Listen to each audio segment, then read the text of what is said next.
কিন্তু কিছু চাইবার পূর্বে আমার সিদ্ধান্তও শুনে নিন। এই যুদ্ধে আমি আর আমার সৈন্য একই পক্ষে যুদ্ধ করবে না। একদিকে আমার অপরাজেয় এক অক্ষহীনী নারায়ণী সেনা, আর অপরদিকে স্বয়ং আমি একাকী, অস্ত্রহীন।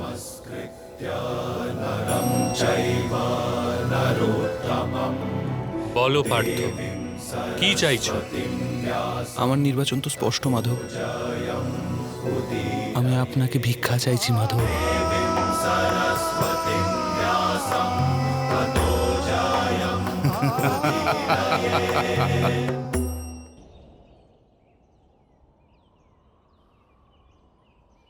বাসুদেব, আমাকে তো আপনার এক অক্ষহীনী নারায়ণী সেনাতেই সন্তুষ্ট থাকতে হবে।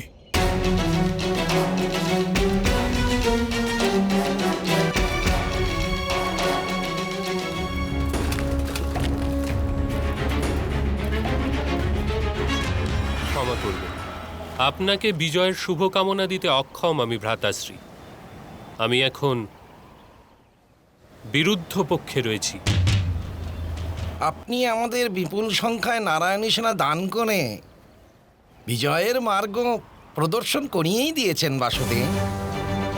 গান্ধার রাজ, নারায়ণী সেনা বিশ্বের সর্বোত্তম সেনা অবশ্যই, কিন্তু উত্তম সেনাপতির অভাবে স্বয়ং নারায়ণী সেনাও বিফল হতে পারে। তাতে আমাদের ভয় নেই মহাবলী শ্রী বলরাম। আমাদের কাছে মহারথী ভীষ্ম রয়েছেন। কিন্তু মহামহিমের বধের পরে নারায়ণী সেনার সেনাপতির পদ কে গ্রহণ করবেন? এটা সম্ভব নয় বাসুদেব। বিনা ছলে মহামহিম ভীষ্মের মৃত্যু হতেই পারে না। আর আপনার পক্ষে তো ধর্ম রয়েছে। ভগবান রামচন্দ্র গোপন থেকে বানররাজ বালির ওপর প্রহার করেছিলেন। ভুলে গেছেন আপনি মামাশ্রী? ছলনার আশ্রয় যদি ধর্ম হয়, তবে ছলনাও ধর্মই। অর্থাৎ আপনি ছলনা করবেন বাসুদেব? অবশ্যই।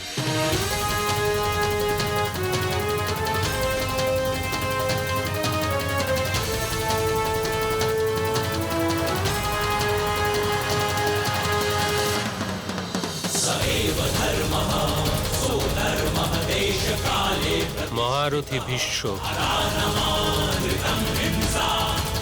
গুরু দ্রোণ আর অঙ্গরাজ কর্ণ, এই তিনজনকেই বধ করা হবে, আর সেটাও ছলনার দ্বারা।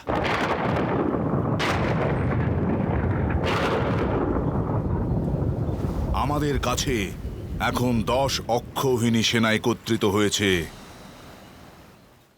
আর পাণ্ডবদের কাছে অধিক থেকে অধিক 6 থেকে 7 অক্ষৌহিনী সেনা হবে। ওদের পক্ষে যাদব বীর কৃষ্ণ আছেন, পুত্র দুর্যোধন। আর শ্রীকৃষ্ণের অলৌকিক ক্ষমতা আছে মহারাজ।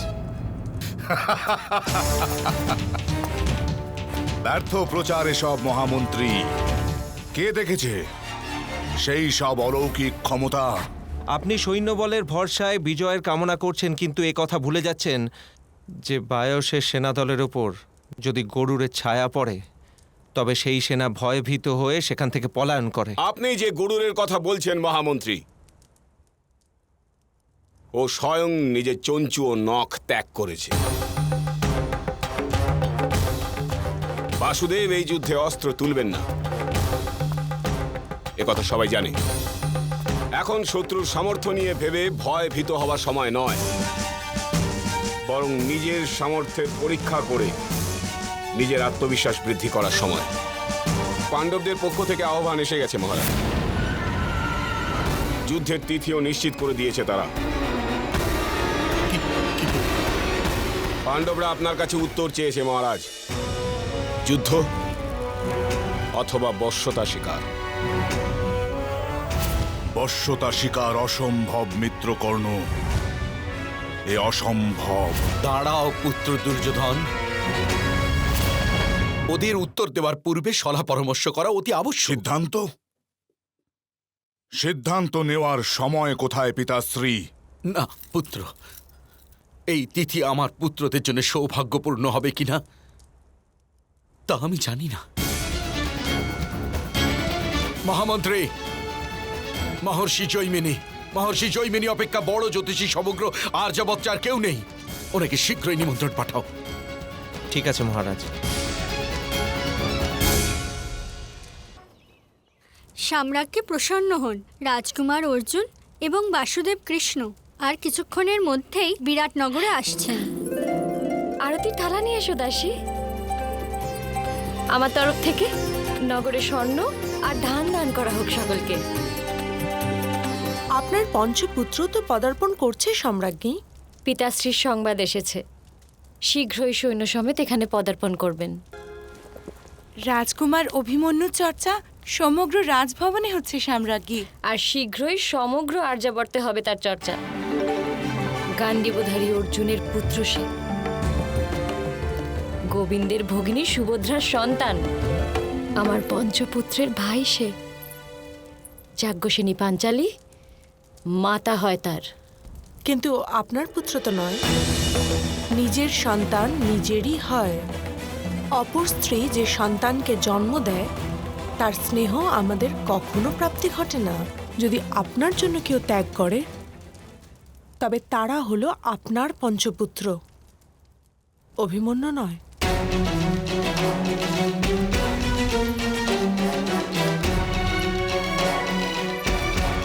আপনি মহারাজ পাণ্ডুর পরিবারকে উপলব্ধি করেননি মহারানী সুদেশনা।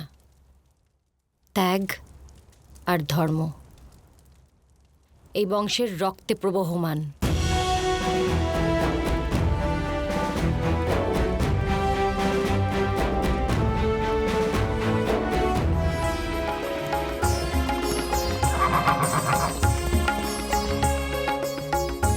দাঁড়ান।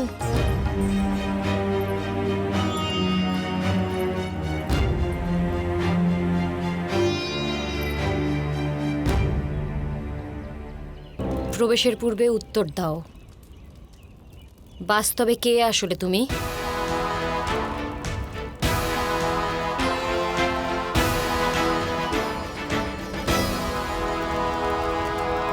পুত্র অভিমন্যু, যা সবাই জানে তা পাঞ্চালী জিজ্ঞাসা করছে না। তুমি বাস্তবে কে অভিমন্যু তা বলো নিজের মাতাকে। আমি আমার পিতার তীর, আমার ভ্রাতাগণের ঢাল আমি। কিন্তু সর্বপ্রথম আমি আমার জ্যেষ্ঠ মাতা পাঞ্চালীর নয়নের কাজল।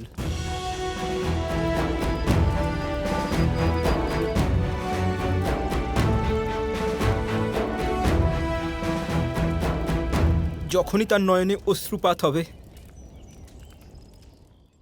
আমার সমস্ত অস্তিত্ব গলিত হয়ে ভেসে যাবে।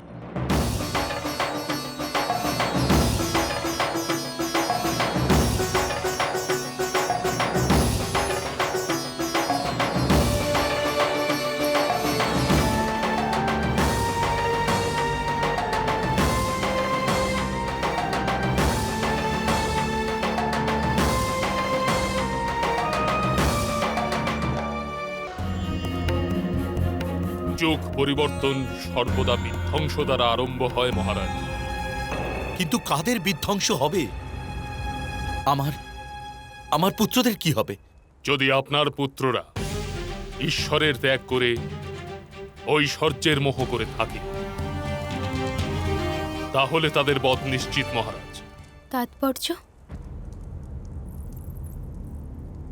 আমার কোনো পুত্রের মৃত্যু ঘটবে কি এই যুদ্ধে? কুরুবংশ সম্পূর্ণ বিধ্বংস হবে।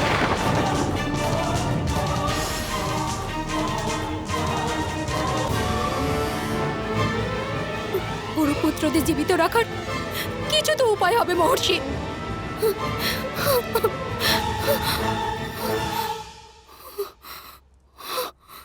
আপনার একটি পুত্রের রক্ষা করার শক্তি রয়েছে আপনার কাছে।